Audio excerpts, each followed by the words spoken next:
အားလုံးမင်္ဂလာပါရှင်အခုရာသီက strawberry ရာသီကြောက်ပြီဆိုတော့မမြက်လေးအခုစားနေတဲ့ strawberry ကိုလိုချင်တယ်ဝယ်ချင်တယ်စားချင်တယ်ဆိုရင်တော့မီးဖို့ဆောင် page အခုတက်တွဲထားမဲ့မီးဖို့ဆောင် page မှာတွားပြီးတော့မှာလို့ရပါတယ်တခုတော့ရှိပါတယ်ဗာလဲဆိုတော့မမြက်လေးရဲ့အခု video comment အောက်မှာ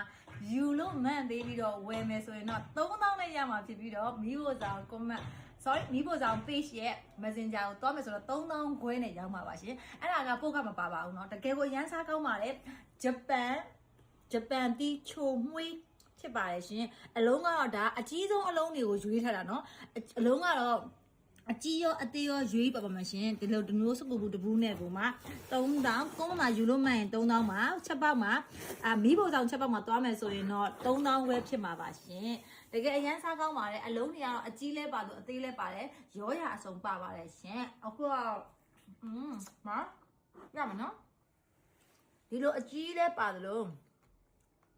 ဒီလိုအရွယ်လဲပါပါမယ်နော်တခါလေးပြောတာပါဒါလေးတွေကသူကဒီအနေနဲ့စားလို့ရပြီရှင်ဒီလိုမျိုးကြီးအရန်ဖြူနေတော့ဒါနည်းနည်းလေးတော့စားလို့မရသေးဘူးတရက်လောက်တော့စောင့်ပေးရမယ်ဒီလိုအနေအထားတွေပြီးတော့ဟောဒီလိုမျိုးအနေအထားဆိုရင်တော့စားလို့ရပါပြီရှင်အရန်ကိုကောင်းတာ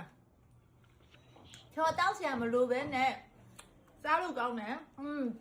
အခုခေတ်စားရပါမလာကာသီးနဲ့စားပါအဲ့လိုမျိုးစားအမှုန့်နဲ့တို့စားရင်လည်းအရန်ကောင်းတယ်အဲ့လိုမစားဘဲနဲ့ကိုကဒီတိုင်းပဲစားမှာဒီတိုင်းစားလဲရမ်းကောင်းပါတယ်ဂျပန်ချုံမွေးသီးဖြစ်ပါတယ်ရှင်ယူမယ်ဆိုရင်တော့မမြက်လေးအခု page အောက်မှာယူလို့မှန်းလိုက်ရင်3000နဲ့ရပါမယ်တက်တွဲထားတဲ့မိဖို့ဆောင်ရဲ့ page ကိုတွားမှမယ်ဆိုတော့3000ခွဲပါပို့ခမပါပါဘူးရှင်